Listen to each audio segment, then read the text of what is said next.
सच बोलने से फायदा होता है या झूठ बोलने से फायदा होता है?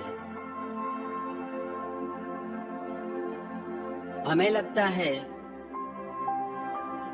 कि जब हम झूठ बोलते हैं तब हमारा नुकसान होने से बच जाता है। जब हम सच बोलते हैं तब परेशानियां खड़ी हो जाती है। क्या सच में ऐसा होता है? क्या झूठ बोलने से फायदा होता है? क्या सच बोलने से बातें बिगड़ती हैं, नुकसान होता है? आप एक बात पे गौर करें। जब तक आप अपनी बात को सामने वाले को यह विश्वास दिलाकर नहीं बताते कि आप सच बोल रहे हैं, तब तक वो झूठ भी आपको फायदा नहीं देता। जब आपकी बात को कोई सच मानता है, तभी आपको उस झूठ से लाभ होता है। और जब आपका झूठ स्पष्ट होता है, तब आपको उस झूठ से और अधिक हानि हो जाती है। और यदि हम स्पष्ट बोले, सच बोले, हो सकता है कुछ क्षण की हमें हानि हो, पर हमारे जीवन में जो हमें संतोष प्राप्त होगा, निर्भयता प्राप्त होगी, वो थोड़े सुख और थोड़े लाभ से कहीं अधिक होगी। जो विश्वास आप अपने रिश्तों में जीत पाएंगे, प्राप्त कर सकेंगे, वो थोड़े लाभ की तुलना में कहीं अधिक होगा। एक महाभारत की कथा है। द्रोणाचार्य के पास कौरव और पांडव सब शिक्षा प्राप्त करने गए, तो गुरु द्रोणाचार्य ने उन्हें धर्म की परिभाषा सिखाई, धर्म के 10 अंग सिखाए, और उनमें सबसे पहला धर्म का अंग था सत्य। सबको याद करके आने के लिए कहा कि धर्म के 10 अंग याद करके आओ। दूसरे दिन गुरु द्रोणाचार्य ने सबसे पूछा कि धर्म के 10 अंग, 10 भाग किस किस को याद हैं? सबने बता दिया। तो गुरु द्रोणाचार्य ने युधिष्ठिर से पूछा कि आपको धर्म के 10 अंग के नाम याद हैं? वो बोला नहीं, मैं अभी पहला ही अंग याद करने में लगा हुआ हूं। फिर दूसरा दिन हुआ। दूसरे दिन उन्होंने पूछा युधिष्ठिर से। युधिष्ठिर बोला नहीं, मैं अभी भी याद करने में लगा हुआ हूं। पूरे 7 दिन बीत गए। गुरु द्रोणाचार्य ने फिर युधिष्ठिर से पूछा कि आपको याद हो गया धर्म के 10 अंग कौन कौन से हैं? वो बोला अभी भी मैं पहले अंग को याद करने में लगा हूं। तो वो बोले इसमें क्या है, तुम्हें इतना समय क्यों लग रहा है? वो बोले कि धर्म का पहला अंग है सत्य, तो उस सत्य पे चलने की मैं निरंतर कोशिश कर रहा हूं। उस सत्य को अपने जीवन में उतारने की निरंतर कोशिश कर रहा हूं। जब तक सत्य मेरे जीवन में नहीं आ जाता, तब तक मैं धर्म के मार्ग पे आगे नहीं बढ़ सकता। तो गुरु द्रोणाचार्य उन पे बहुत प्रसन्न हो गए और उन्हें वरदान दिया कि आगे आने वाले समय में लोग तुम्हें धर्मराज के नाम से जानेंगे, क्योंकि तुम धर्म के अर्थ को इतनी गहराई से समझते हो। तो जब तक हमारे जीवन में सत्य नहीं आया, तब तक धर्म पे हम चलने की शुरुआत भी नहीं कर सकते, और जो धर्म पे चलते हैं वही परमात्मा से जुड़ते हैं। श्रीमद् भगवत गीता में भगवान ने दैवी और आसुरी संपदा के गुण बताए हैं। जहां दंभ है, जहां पाखंड है, झूठ है, भगवान उन्हें आसुरी गुण कहते हैं। दंभो दर्पो अभिमानश्च, दंभी व्यक्ति, असत्य का जीवन जीने वाला व्यक्ति आसुरी गुणों में जीता है, और पवित्रता से जीने वाला, सत्य में जीने वाला दैवी गुण में जीता है। भगवान कहते हैं देवी संपदि मोक्षाया निबंधाया सुरीमता। दैवी गुण मुक्ति के लिए और आसुरी संपदा बांधने के लिए है। जितना हम सत्य का व्यवहार करते हैं उतना हम स्वतंत्र, सहज और शांत जीवन जीते हैं, और जितना हम असत्य का व्यवहार करते हैं उतना हम बंधनों में अशांत और चिंता का जीवन जीते हैं। आप कल्पना करें ऐसी दुनिया की जहां कोई झूठ नहीं बोलता, सब सच बोलते हों, तो आप कितने निश्चिंत हो जाएंगे। आपके जीवन से चिंता ही निकल जाएगी, भय ही निकल जाएगा, डर निकल जाएगा, हर किसी पे आप विश्वास करेंगे। आपका जीवन पॉजिटिविटी से, विश्वास से भर जाएगा, और बहुत जल्दी हम परमात्मा से भी जुड़ पाएंगे, क्योंकि वो विश्वास की ऊर्जा हमको भगवान से जोड़ देगी। जब आप एक झूठ बोलते हैं तो उसे छुपाने के लिए आपको और झूठ बोलने पड़ते हैं, क्योंकि आप अपना झूठ स्पष्ट नहीं होने देना चाहते। और जब आप सच बोलते हैं तो आपको कुछ सोचने की जरूरत नहीं। आपकी बात जैसी पहले थी वैसी आज है, वैसी भविष्य में रहेगी। और यदि आप सत्य में जीते हैं तो आप निश्चिंत होकर जीते हैं, और आप यदि असत्य में जीते हैं तो आपको चिंता और भय घेरे रहते हैं।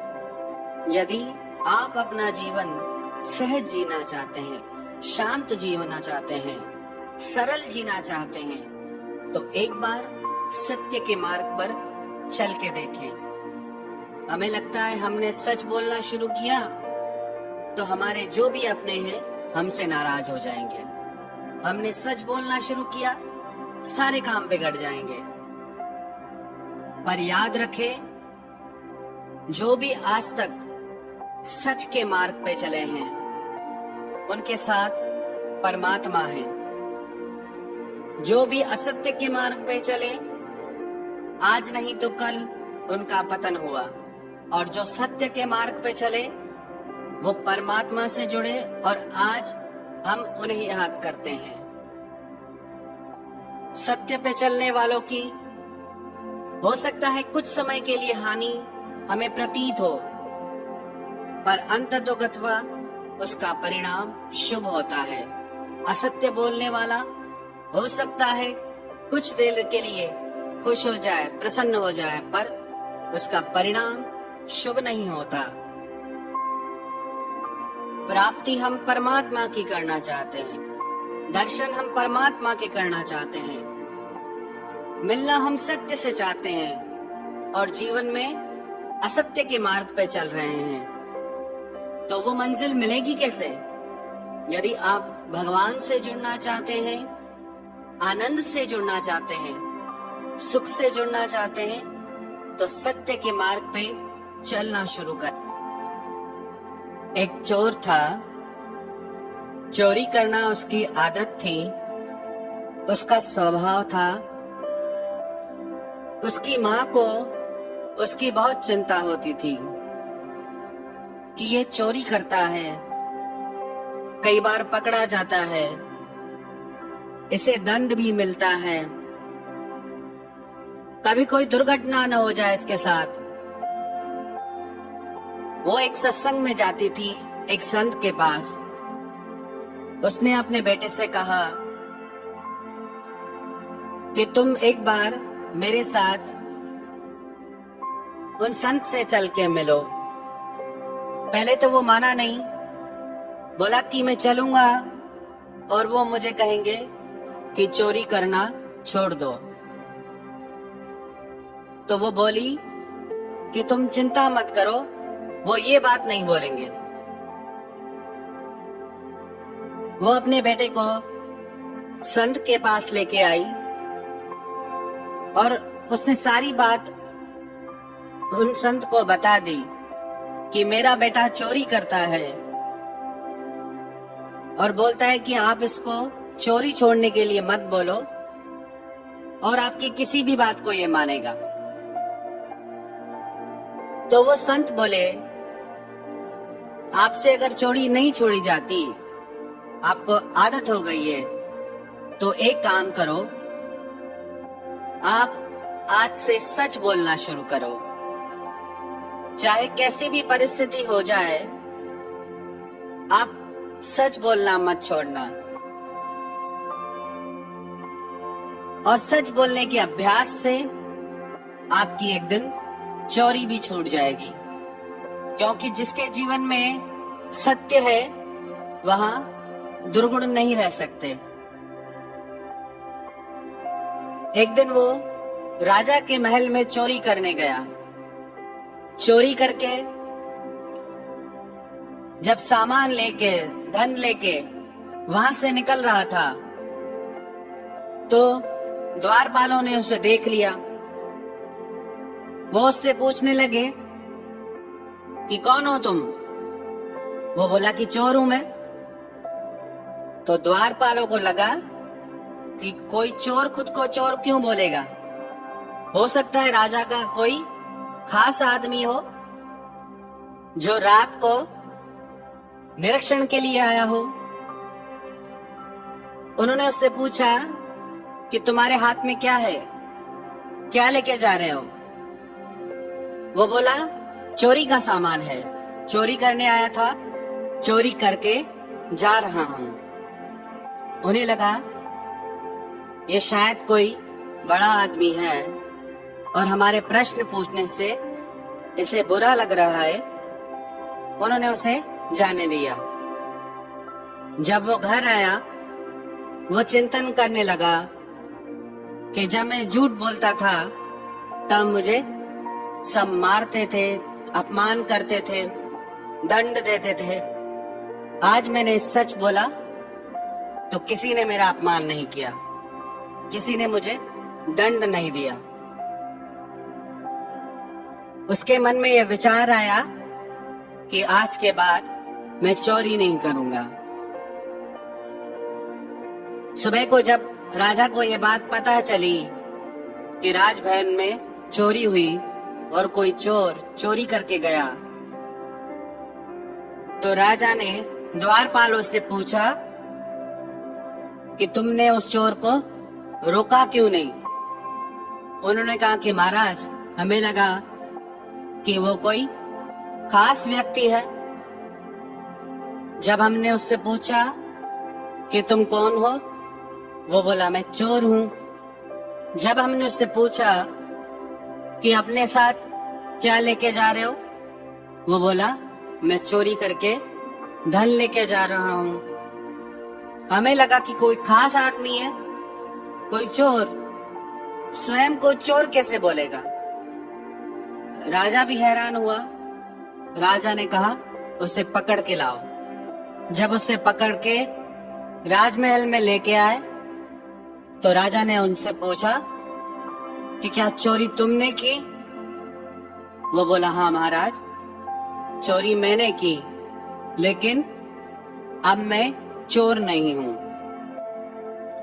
राजा बोले जब चोरी तुमने की तो चोर तुम ही हुए। वो बोला नहीं महाराज, मैंने अब चोरी छोड़ दी। राजा ने बोला इसके हाथ गर्म अंगारों में डाल। अगर ये सच बोल रहा है तो इसके हाथ नहीं जलेंगे, और अगर ये झूठ बोल रहा है तो इसके हाथ जल जाएंगे। जब उसके हाथ गरम अंगारों में डाले गए तो उसके हाथ नहीं जले। राजा बड़ा हैरान हुआ कि अग्नि भी इसकी साक्षी दे रहे हैं कि ये सच बोल रहा है। वो बोल रहा है, महाराज, मैं एक संत के पास गया। संत ने मुझे कहा कि आप सच बोलना शुरू कर दो, कभी झूठ मत बोलना।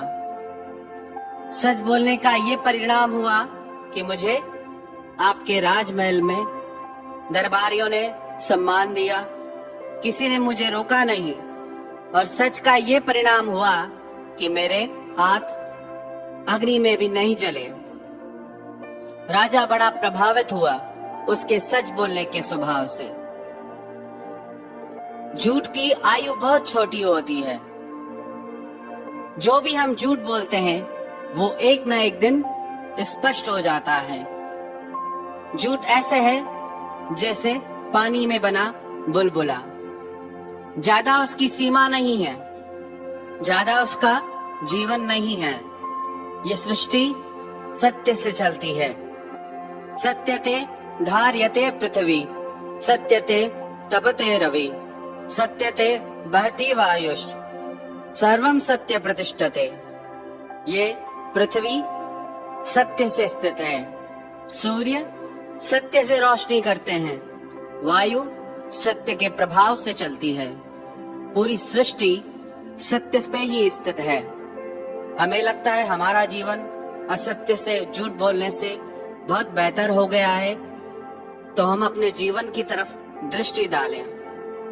हम अपने रिश्तों में विश्वास खो चुके हैं, अपने आप में, अपने परिवार में, अपने संबंधों में सम्मान खो चुके हैं। तो हम अपने आप से पूछें कि झूठ बोलने से, असत्य से हमें अपने जीवन में फायदा हुआ या नुकसान हुआ।